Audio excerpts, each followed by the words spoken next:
नमस्कार. मी doctor Nilkanth Phadke, MBBS आणि MD मुंबईहून झालो. गेली 40 वर्ष मी वैद्यकीय प्रॅक्टिस करत आहे. आज ताप ह्या गोष्टीबद्दल तुमच्याशी मला काही बोलायचं आहे. ताप ही खूप नेहमी आढळणारी गोष्ट आहे आणि ती शरीरातली एक आवश्यक घटना आहे. समजा आपण दूध आणलं आणि ते तापवलं नाही, तर ते नासतं, खराब होतं आणि ते तापवलं तर त्यातले जंतू मरतात आणि ते टिकतं. थोड्या वेळानंतर ते परत तापवायला लागतं. तसंच शरीरामध्ये जंतूंचा प्रादुर्भाव झाला तर त्या जंतूंशी लढायला शरीराच्या सैन्याला तापाची मदत होत असते. तापामुळे नैसर्गिक प्रक्रिया या जास्त चांगल्या होऊन कुठल्याही आजाराशी लढायला शरीराला मदतच होत असते. त्यामुळे समजा पेशंट कम्फर्टेबल असेल, त्याला साधा सर्दी खोकला झाला असेल, थोडासा ताप आला असेल, तर त्याने तापासाठी म्हणून कुठलंही औषध घेऊ नये. तो ताप सहन करावा. समजा एखाद्या बाळाला न्यूमोनियासारखा गंभीर आजार झाला असेल आणि त्याने निमेसुलाइड, आयबुप्रोफेन, डायक्लोफेनॅक सारखं कुठलं औषध घेतलं तर त्याचा ताप चटकन उतरतो. त्याच्या आईवडिलांना वाटतं की अरे, बाळ आपलं बरं झालं.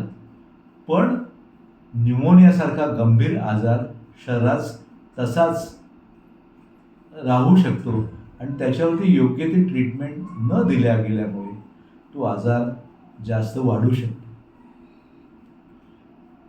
समजा एखाद्या व्यक्तीला ताप सहन होत नसेल तर त्याने कपडे कमीत कमी घालावे, आजूबाजूला खुलं वातावरण ठेवावं, कपाळावरती, अंगावरती पाण्याच्या पट्ट्या ठेवाव्यात आणि ताप जरूर कमी करायचा प्रयत्न करावा.